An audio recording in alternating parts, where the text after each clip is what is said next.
Hey, it's MK, and I am here for another Mixed Media Mayhem recipe for you guys today, and I'm also incorporating my Kit Conspiracy kit for this week, which is 49 and Market Wherever collection. Here is my recipe. So I've got rub-ons, which are these rub-ons that came in the collection pack that we purchased for the Kit Conspiracy. Then I also have a stencil. So I'm using this close to my heart stencil that came in a multi-pack, which actually are on 12 by 12 sheets. And then I trim them all down so they're individual stencils.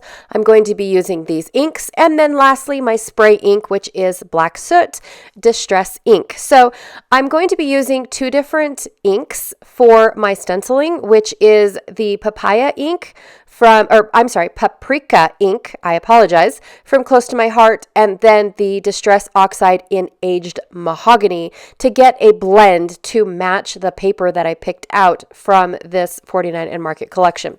So right now I'm sharing with you guys all of the laser cut pieces. I picked out all of the train elements, all the suitcases, all the things like that.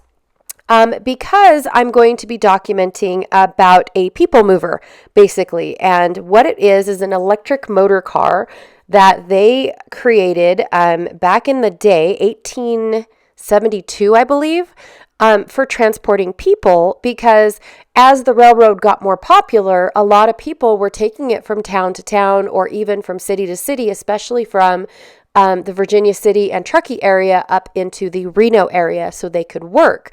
So the area, I don't know if it was Reno or Virginia City or Truckee, purchased this motor car back in 1872 to people move. And it was basically the modern day Amtrak or subway, I should say, for people movers. Well, then they realized that it was a great way to get supplies and haul supplies back and forth between the two towns, or three towns, I should say. And so basically what ended up happening is they would make more storage room and less people room. And so by the time that, trains were not a thing and cars were more popular, they were doing, I want to say 2 to 3 runs a day when it first started back in the 1870s. And then all of a sudden, again, they transported it or started transporting supplies instead of people. And so they backed it down to once a day. And then, of course, they left one car for moving people, but the rest of it was for supplies. Not cars, storage in the one little motor car. So anyways, the life of this motor car was actually quite interesting.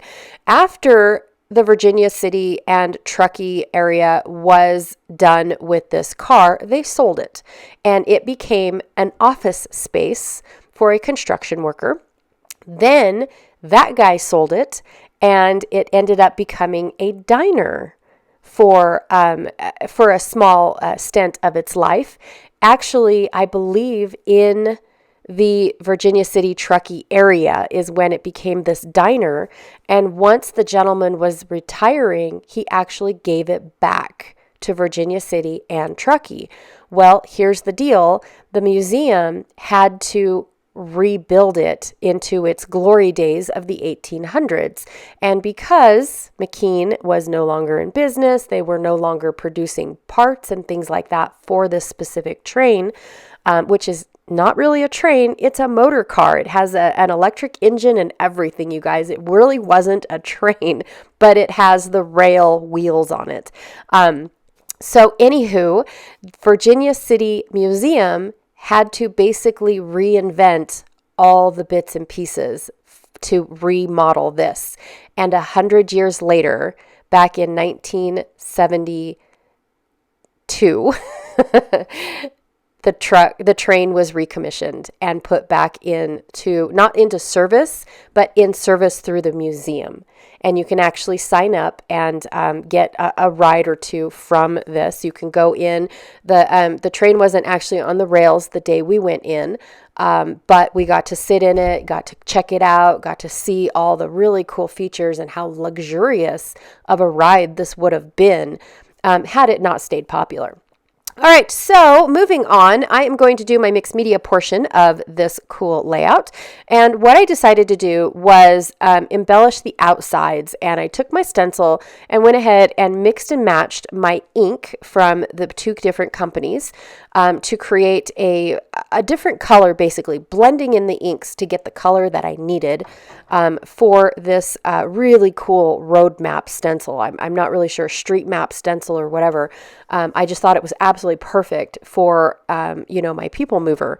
And now I'm going to cover up blemishes and spots within my stenciling with these rub-ons. And I have to tell you guys, the best way to apply rub-ons on ink is to be patient, which I am clearly not. But your ink actually needs to dry a little bit in order for it to stick really well, or you're just going to be sitting there rubbing and rubbing and rubbing in order to get it to stick, which is what I am doing here because I really just wanted to keep with the motivation that I had for my specific layout. So anywho, I'm sorry, I keep saying that. It's stuff that I say to my kids because they know it's annoying. But one of the things that I am not patient about is waiting for the ink to dry before applying the rub-ons. Now, if you heat set it, you don't have to wait, but that does curl your paper ever so slightly. And you just need to be patient. Wait until the ink has a time to dry. And then your rub-ons will have absolutely no problem. You will not have the same issues that I was having putting these rub-ons on.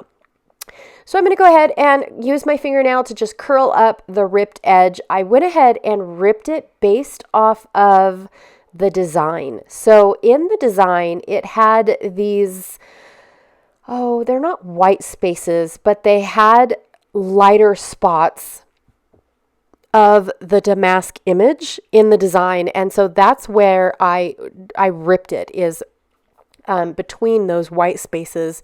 It wasn't really rocket science or anything like that. It's just how I wanted it to look because I wanted, I wanted the design to take shape, I guess. I didn't want it to just be ripped in a uniform manner. So I'm also distressing the edges of this really cool paper. You guys, this was my favorite paper, I have to say, throughout the whole collection. And I think I've said that every video, right? I think I have. But to be honest, I really love this paper. And my favorite thing, instead of trying to figure out how to hide my seams, is to scuff up the edges. And so that is what I did. And also to add interest to my photos, because they're not going to fill the gap entirely, I'm going to go ahead and put them all in, at an angle, but not so much of an angle. Now, the two photos on the left, I did bring in another photo. Originally, I did not have, I think I only had the 4 photos, but I realized that to me that wasn't enough photos. So I brought in another photo, which is exactly the same photo as the one that I originally had, the farther away photo. It's just a closer up view. Now, neither photo is in focus, and I don't understand why. Normally I'm not this bad, but for some reason, most of these photos from this museum are slightly blurred. But I'm okay with that. I still get the general idea. It probably could be my eyesight because I'm getting up there in age. I mean, you never know. Okay, so also the name of the game for this month is to use your stuff, right? And we've been product focusing every month on a specific product. And this month, we were supposed to be product focusing on thickers or alpha stickers. I have not been very good at that. So this layout, I really wanted a large title. I really wanted to mix and match my alphas. So I have a Vicky Bouton. What is that called? She calls it something. Anyways, the blocky letters are Vicky Bouton. And then, of course, I'm putting my Simple Stories typewriter keys down. And here I put it down before I realized where I wanted it. And I ripped my I ripped my laser piece, so I'm going to try to fix it. And then I've got some thicker numbers that I absolutely love that I'm going to add in. Now, at first I was just going to do the hashtag number 22, which is not really a hashtag. I'm using it as a number sign. But then I realized that 22, I don't have any other shiny silver anywhere else on my layout. So I decided to bring in the 1872, and I really like how it rounds off just by the numbers. I didn't even plan that. It was just a round off and finishes up top up there. And then, of course, I've always envisioned, right, when I was first putting all these embellishments together, that I wanted the railroad to go into, or the rail tracks go into my title. So that was definitely something I wanted to keep on my layout. And I love how the title goes across both pages. I mean, I just really do like it. And to finish the layout off and to finish my Mixed Media Mayhem recipe off, I'm going to go ahead and add in the splattering. So that way I can say that I finished my recipe. Yay! And I am super stoked with how it turned out. Like, I really, really, really like how this layout ended up. I just absolutely am thrilled with it all. I love the luggage. I popped some things up on foam so that way I got a little bit of dimension going on, and then other things behind just to give it that layering effect. When I stacked up the suitcases, I made sure to put some on foam and then some in the back so they looked three-dimensional. This open suitcase, I actually cut a slit in it so I could tuck in the other suitcase to where it looked like it was falling inside. And then, of course, I added some twine to my tag and my my porthole, which I really liked because I thought it was perfect since the family is poking their heads through the portholes. So I really wanted that as well. So anyways, just a fun layout. I have a couple links for you guys down below. A few for Mixed Media Mayhem. I've got the playlist link down below for Mixed Media Mayhem. I have the Facebook group. And then, of course, if you're already part of the Facebook group, I have the album listed. So in case you want to go and check out who else is playing along that's not here on YouTube and in the playlist. Also, too, I have the Facebook group link for Kit Conspiracy going on. If you want to go check out what's going on there, people are using their kits in such a way. It is so fun and inspiring. It is just awesome. Also, too, don't forget to check out Janet Fritz's channel, who is Galaxy Girl Creations here on YouTube. Oh my gosh.